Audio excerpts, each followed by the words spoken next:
Bom dia, boa tarde, boa noite, conforme o local e a hora em que estiver a acompanhar Washington fora de horas da Voz da América, nesta quinta-feira, hoje é 19 de novembro, e aqui arrancamos para mais uma emissão do Washington fora de horas, como sempre, todos os dias de segunda a sexta, neste mesmo horário. Aqui na capital americana, hoje acordamos com menos 1 grau negativo, portanto, bastante fresco lá fora, como diz o João Santa Rita, um vigor refrescante, ou um vigor revigorante, mas é muito frio mesmo. Entretanto, as notícias, sempre há notícias quentes e notícias atualizadas que nós levamos até todos os nossos internautas. Nesta quinta-feira, vamos até Angola, onde a promotores de uma manifestação prevista para sábado pedem investigação e inquérito a 8 figuras do regime angolano. Também falaremos sobre a autópsia que deve estar a terminar ao estudante morto no passado dia 11 de novembro. Também vamos falar sobre mais uma prisão de um administrador na Huila, mais precisamente na cidade de Lubanga. Em Moçambique, falamos sobre os deslocados, há mais deslocados a cada dia. Só na última semana, 33 mil novos deslocados em Cabo Delgado. Também o ministro das Finanças diz que não há perigo da China tomar infraestruturas do país devido a um eventual incumprimento do pagamento das dívidas em relação a Pequim, como acontece com outros países. Um assunto que vamos acompanhar. Na Guiné-Bissau, o antigo presidente, o antigo primeiro-ministro Arístides Gomes recorre ao Tribunal da CDAO e apresenta uma queixa contra o Estado guineense. Vamos no Brasil, aumenta a violência neste ano mesmo com a pandemia. Em Israel, o secretário de Estado Mike Pompeo torna-se no primeiro alto dirigente do país a visitar o West Bank, ou seja, a área onde estão os israelitas que construíram um colonato e que a área que é reclamada pelos palestinianos. Mais à frente vamos ver também. O governo da Etiópia está a acusar o diretor-geral da OMS de apoiar os rebeldes na província de Tigray. Na Guiné-Conakry há mais denúncias de violação de direitos humanos, portanto, muitas notícias que vamos desenvolver nesta quinta-feira. Lembrando, mais tarde, temos a nossa emissão de rádio, a partir das 14 horas de Brasília, 16 em Cabo Verde, 17 na Guiné-Bissau e São Tomé e Príncipe, 18 em Angola e Portugal e 19 horas em Moçambique. Emissão em português da Voz América, ondas curtas, onda média, mas também através do nosso site voaportuguês.com e também através das nossas rádios parceiras em Moçambique, na Guiné-Bissau e em Cabo Verde. Nas redes sociais, como por onde nos acompanha agora, no Facebook, estamos também no YouTube, com muitos vídeos, no Instagram, com muitas fotos e vídeos, e também no Twitter, com muita informação. Bem como no Facebook, quando terminar este programa, pode então continuar a nossa página, sempre a referência VOA Português, e vai ver muitas notícias em áudio, em vídeo, em fotos e também em texto. Vamos começar então, lembrando que aguardo os seus comentários aqui para o nosso Facebook. Mas, por favor, além de um bom dia, diga como está a acontecer no dia a dia na sua cidade, no seu país. Deixe um comentário também aos temas que vamos tratar. E vamos começar precisamente em Angola, com a notícia de que o antigo administrador municipal do Lubango, capital da província da Huila, Silvano Levi, foi detido por ordem do Ministério Público sob a acusação de crimes de peculato e associação criminosa entre 2012 e 2014. Após a sua gestão, o SIC, ou seja, o Serviço de Investigação Criminal, desencadeou um processo investigativo que determinou existir indícios bastante claros do seu presumível envolvimento em atos criminosos, indicou o porta-voz do SIC, Sebastião Vica. O processo investigativo, acrescentou aquele porta-voz, prossegue para se determinar a dimensão dos crimes e possíveis outros envolvidos. O Ministério Público da Huila garante estar a correr os trâmites na Justiça, mais de 4 dezenas de processos de crimes de corrupção. Silvano Levi foi nomeado para o cargo entre 2012 e 2014 pelo então governador da Huila, Isaac dos Anjos.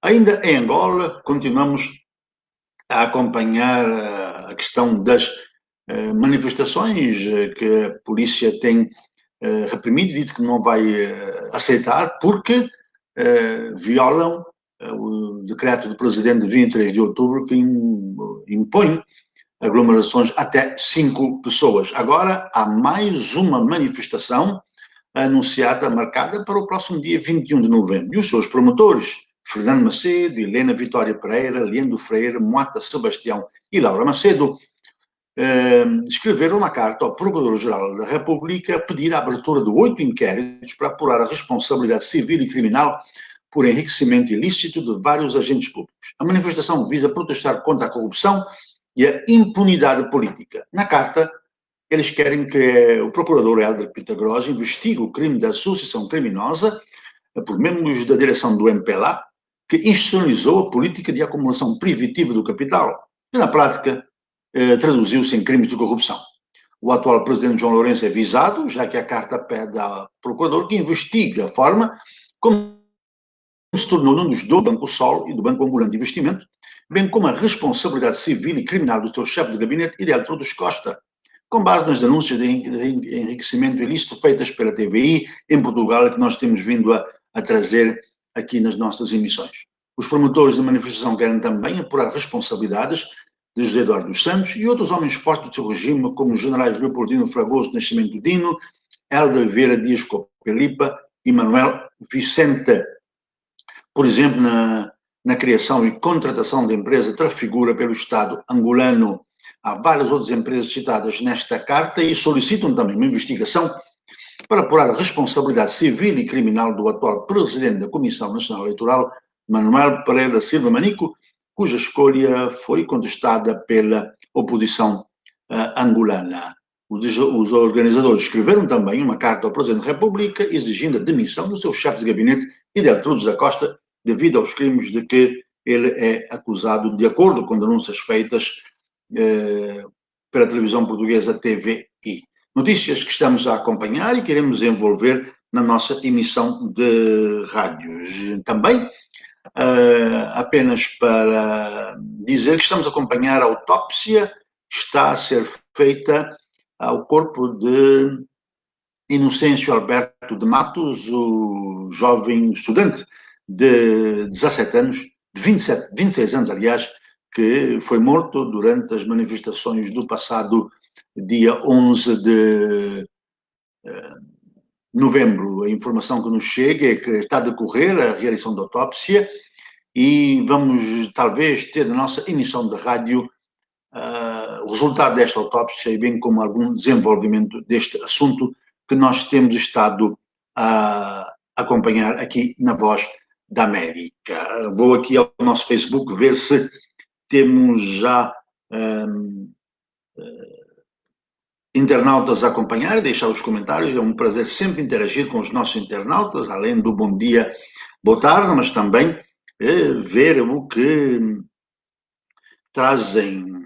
Temos muita gente aqui a cumprimentar-nos, um bom dia a todos. Entretanto, o Lírio Is diz que 2 estudantes da Universidade de Agostinho Neto foram presos por prestarem homenagem ao manifestante morto pelo regime do MPLA no dia da independência de Angola. Lírio Is, obrigado pela sua informação. Se pudesse dar mais informações, nós agradecemos. Se quiser, pode enviar para voaportuguês@gmail.com e será com prazer que nós vamos receber o seu e-mail e tentar também avançar com esta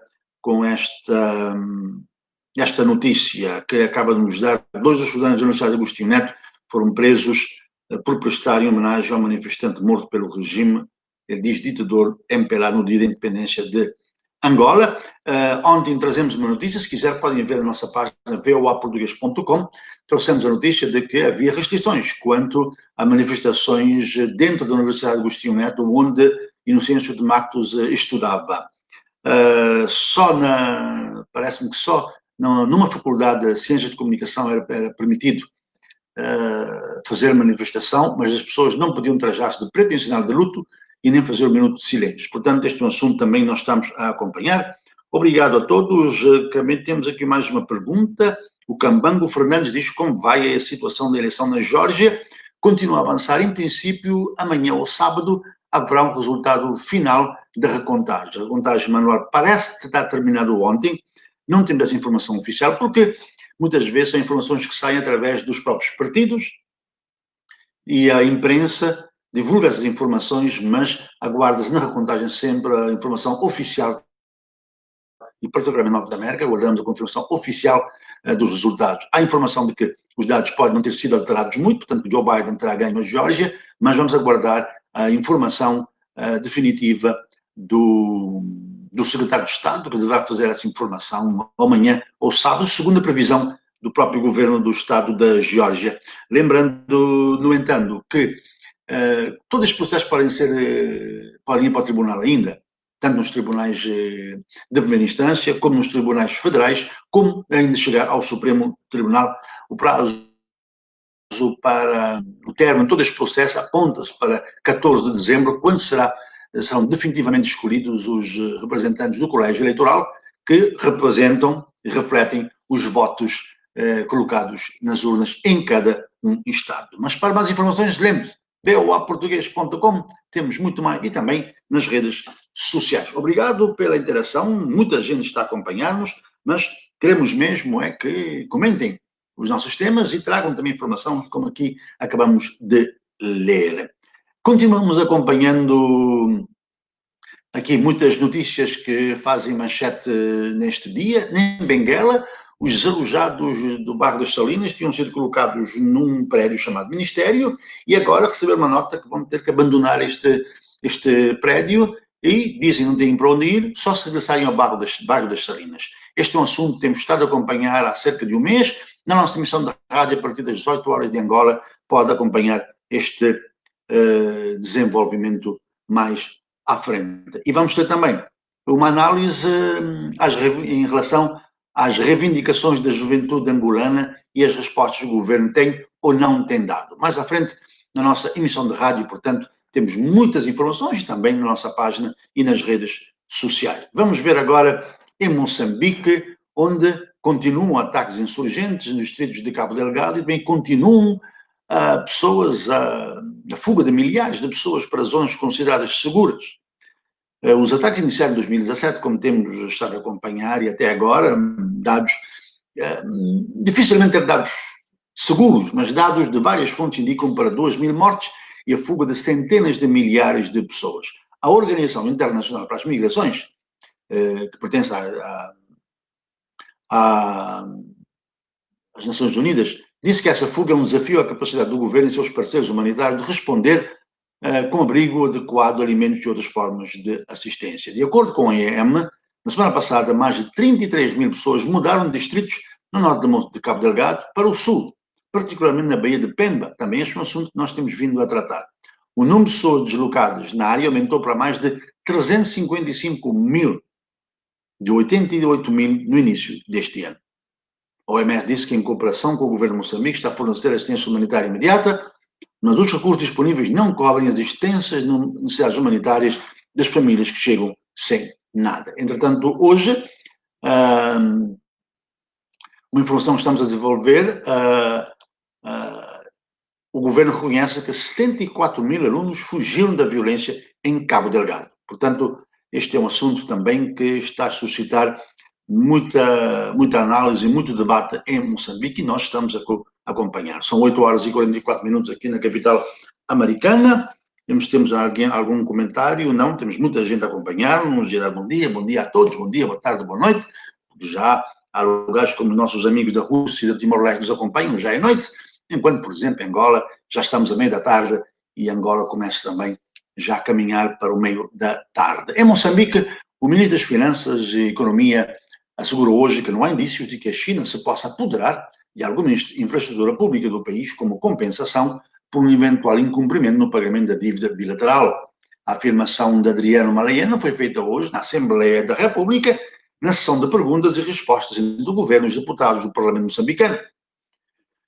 Não há indícios, não temos informações de que o governo chinês se possa apoderar de algum ativo em Moçambique devido a incumprimentos, garantiu o ministro. A gestão da dívida de Moçambique à China, prosseguiu ele, tem sido feita sem sobressaltos e com respeito pelos parâmetros acordados entre os dois Estados. Ele assinalou que os cerca de 2.000 milhões de dólares que Moçambique deve à China foram destinados à construção de infraestruturas, incluindo estradas e pontos com potencial de gerar retorno, através do pagamento dos serviços prestados aos utentes.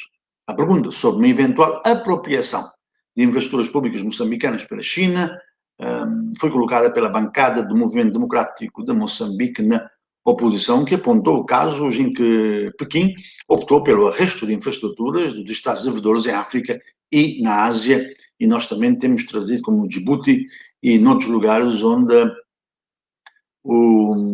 a China recupera, tomando infraestruturas como aeroportos e outras infraestruturas e portos, quando o país devedor não paga. Este é um assunto também que nós vamos continuar a acompanhar. Passando aqui, estava a ver se temos alguém com algum comentário. Não temos muita gente a acompanhar, mas estamos sem comentário. E vamos ver então alguma coisa que está trending, ou que está trending nas redes sociais. Hoje dizem que é o Dia Mundial da Filosofia. É um dia observado na terceira quinta-feira do mês de novembro, sendo uma data móvel. Depende. Este ano, a Unesco convida o mundo a refletir sobre o significado atual da pandemia, sublinhando a necessidade, mais do que nunca, de se recorrer à reflexão filosófica para fazer face às múltiplas crises que atravessamos. Uma das consequências dessa pandemia, além das mortes, além da doença, é a questão da depressão e da ansiedade de muitas pessoas, por as pessoas estarem a viver num ritmo que não estavam acostumadas, estão fechadas em casa, trabalhando através por meio virtual, como estamos a fazer agora. As crianças, a grande maioria também, as crianças estão em casa, a trabalhar de casa, sem contacto com amigos, e nós sem contactos com os nossos amigos, sem ter a nossa rotina normal, e também ter de usar máscaras, o distanciamento físico, e ter muito cuidado. Isto está a provocar alguma ansiedade, alguma depressão. Como está a situação aí na sua cidade? Como está a enfrentar esta pandemia? Deixe o seu comentário aí no nosso Facebook.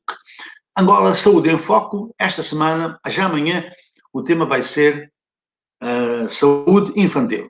O convidado é o médico César Freitas, presidente da Associação dos Pediatras de Angola.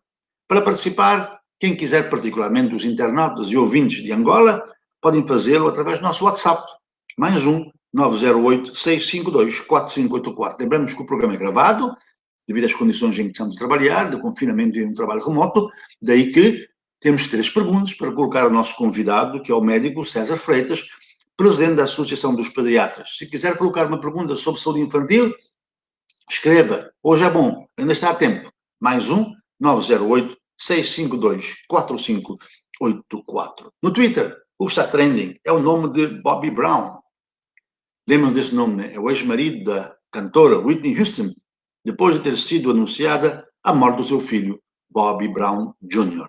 Ele foi encontrado morto ontem na sua casa em Los Angeles, tinha apenas 28 anos, era meio-irmão de Bobby Christina Brown, filha de Brown Sr., com Whitney Houston, que morreu em 2012 por afogamento numa banheira, problemas cardíacos e também uma overdose com cocaína foram fatores que contribuíram para o afogamento. A filha de Bobby Christina morreu em 2015, tinha 22 anos. Passou 6 meses internada depois de ter sido encontrada inconsciente na banheira da sua casa. Seu namorado e irmão de criação, que os pais haviam acolhido quando ele era uma criança, Nick Gordon, morreu em janeiro deste ano, intoxicado com heroína. No Twitter, há quem fale no anjo da morte, na vida do cantor Bobby Brown Sr. Por até agora não há causas da morte de Bobby Brown Jr. Triste notícia, sem dúvida, que está a marcar o Twitter. Mais à frente vamos ver o que diz o YouTube. Mas agora vamos até Guiné-Bissau. Os advogados do antigo primeiro-ministro Aristides Gomes revelaram ter apresentado uma queixa-crime contra o Estado da Guiné, uma queixa contra o Estado da Guiné-Bissau no Supremo Tribunal de Justiça da CEDEAO por violações dos direitos humanos. O advogado Vailton Pereira Barreto fundamenta a ação com os factos que suportam a queixa feita também em Bissau, como invasão da sua casa, confinamento na sede do Gabinete Integrado da ONU para a Consolidação da Paz da Guiné-Bissau, onde ele se encontra por coação moral e invenção de processos. Aristides Gomes está refugiado naquela sede desde março, pouco tempo depois de ter sido afastado pelo então proclamado Presidente da República, autoproclamado Presidente da República, agora Presidente da República, Umaru Sissoko Embalo, depois de ter sido demitido das funções do governo.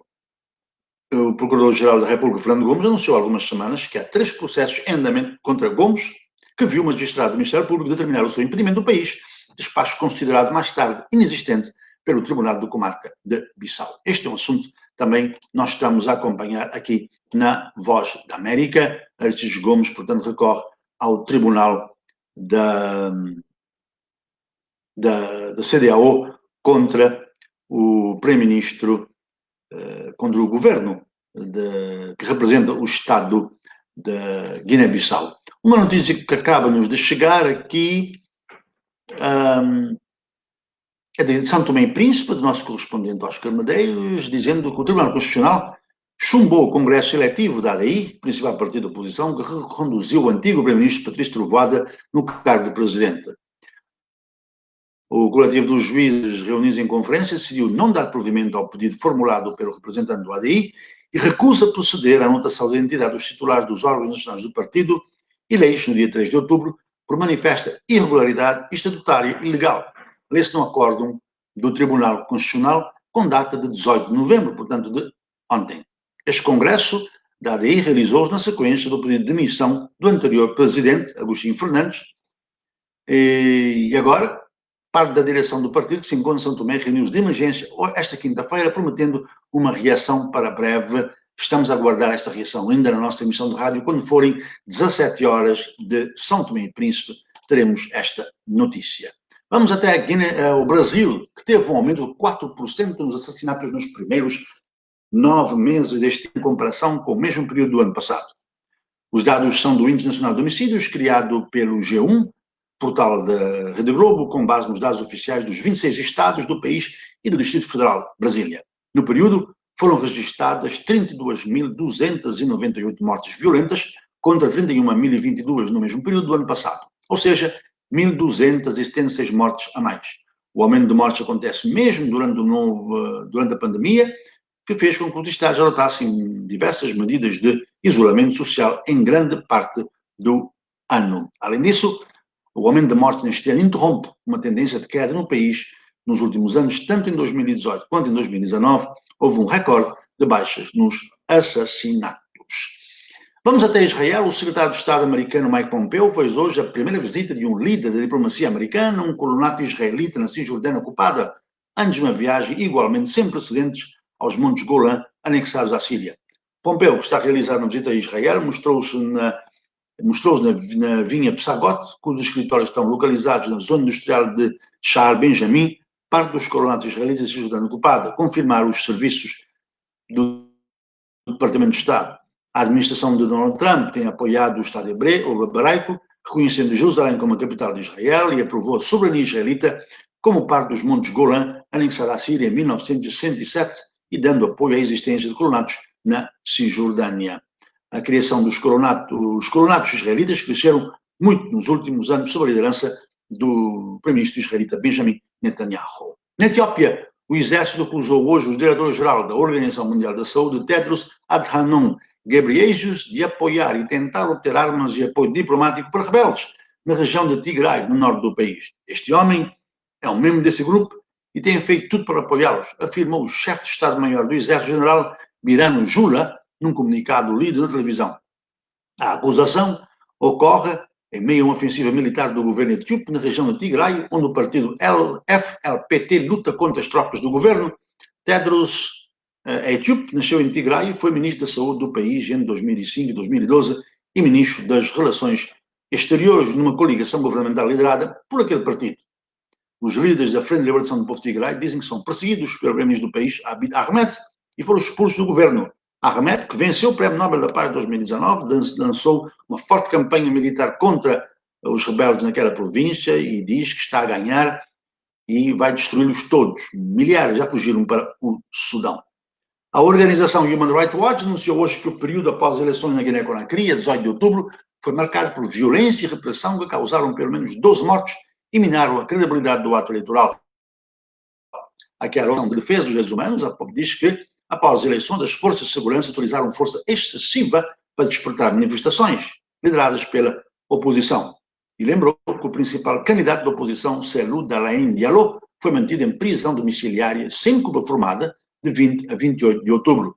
Também um dos principais noticiários do país foi suspenso, desde o dia das eleições até o dia 2 de novembro, e as redes de internet e telefone foram gravemente afetadas ou fechadas entre 23 e 27 de outubro, o que dificultou a comunicação, a obtenção de informações e o relato dos acontecimentos, de acordo com a Human Rights Watch. Regressamos aqui ao nosso trending, ao que está a marcar esta quinta-feira. Vamos agora para o YouTube. Sabe, pode ver a Voz da América no YouTube, né? VOA Português. vai encontrar muitos vídeos que temos aí das eleições americanas, de notícias do continente africano, da Europa, da América Latina. As notícias estão sempre no YouTube da Voz da América, mas na plataforma, no geral, no que toca a filmes e séries, se bem se lembram, a série Um Príncipe de Bel-Air, protagonizada por Will Smith nos anos 1990, vai ter um episódio especial chamado Reencontro. Os atores reencontraram-se para gravar o episódio, o trailer já está disponível. Há 6 dias na plataforma, o trailer tem mais de 6 milhões de visualizações e é o trailer que lidera o trending nesta categoria no YouTube. Visita o YouTube, vê-se, mas também não esqueça de ir na nossa página voaportuguês, aliás, no youtube.com é a nossa página. Regresso aqui ao nosso Facebook para ver os internautas que nos acompanham. Muita gente está a acompanhar. Aguardamos, portanto, também o seu comentário. Tem ainda 3 minutos para deixar o seu comentário sobre algum tema que está a marcar o seu país nesta quinta-feira. Eu quero relembrar que vamos ter também amanhã o Angola em Foco. Parece que temos agora mais pessoas que estão a deixar comentários aqui, mas estava a dizer que nós vamos ter o Angola em Foco, Saúde em Foco em Angola, que é o nosso programa às sextas-feiras, que substituiu o Angola Fala Só, e nesta sexta-feira o nosso convidado do Angola Saúde em Foco é o médico César Freitas, presidente da Associação dos Pediatras. Vamos falar sobre saúde infantil. Está a tempo ainda de colocar algumas perguntas, tem ainda algumas horas, porque para colocar as suas perguntas sobre saúde infantil, usando o nosso WhatsApp, mais 908-652-4584. Regresso então aqui ao nosso Facebook. Temos aqui o Vitor Papi, que escreve a dizer: boa tarde, ainda continuamos com os cuidados redobrados da pandemia, mas enfim, a via deve continuar. Ele escreve de Maputo. Cassiano Alberto diz: a verdade é que os terroristas ainda estão no distrito de Muidumbe, com as aldeias abandonadas e os delegados a proceder, os dugulados a apodrecerem sem funerais. Casas queimadas, não sei até quando, muita dor aqui em Cabo Delgado. Obrigado, Cassiano Alberto, por este seu testemunho. De facto, a realidade não é nada boa aí naquela província de Moçambique. Conta também quem escreve, Domingos Fediace Julai, que dá sempre para nos ofender, estou a brincar. Está a temperatura em Moçambique, 29 graus. Eu não sei no início do programa, tinha -1 aqui em Washington, Domingos, mas pronto, obrigado pelo seu alô sempre. Quando a notícia, a situação de Cabo Delgado preocupa as bancadas da oposição moçambicana reunidas em sessão parlamentar desde ontem nas perguntas ao governo, o número de refugiados não para de aumentar. Obrigado pela sua chega. E o Brumar Luciano diz: dia 21 vamos sair para manifestar contra a operação do MPLA. Ele se refere a uma manifestação prevista para acontecer no próximo sábado em Luanda. Dando uma última vista de olhos por algumas notícias que estão aqui a marcar, vamos trazer a informação sobre estas manifestações no próximo dia 21. Também a situação em Cabo Delgado e igualmente em São Tomé e Príncipe, onde o Tribunal Constitucional recusou a aceitar Patrício Trovoada como presidente do partido ADI por considerar que houve ilegalidades durante a sua eleição. Várias outras notícias que vamos acompanhar. Quero lhe dizer também que não se esqueça de visitar a nossa página na internet, é voaportugues.com. As notícias que estão trending aí, milhares continuam a fugir da insurgência em Cabo Delgado, leia, e Moçambique é quase um Estado falhado, liderado por corruptos, diz antigo embaixador dos Estados Unidos. Este artigo é de março de 2020 e refere-se a uma entrevista com Dennis Jett, mas está trending na nossa página também, e temos muito mais, como a última detenção de um administrador, ex-administrador na cidade de Lubango, na província da Huila. Vamos embora, já é quinta-feira, temos muito mais. A Voz da América está presente durante 24 horas em voaportugues.com e nas redes sociais, YouTube, Twitter, Instagram e também aqui por Facebook. Quando terminar o programa, dentro de alguns segundos, continuo que temos muito mais. A nossa emissão de rádio, 19 de Moçambique, 18 em Angola, 17 na Guiné-Bissau e São Tomé e Príncipe, 16 horas em Cabo Verde, através de ondas curtas, onda média, nas rádios parceiras e na nossa página, voaportugues.com. Termino agora sim. Uma feliz quinta-feira a todos. Amanhã estará aqui o João Santa Rita. Bom dia. Fiquem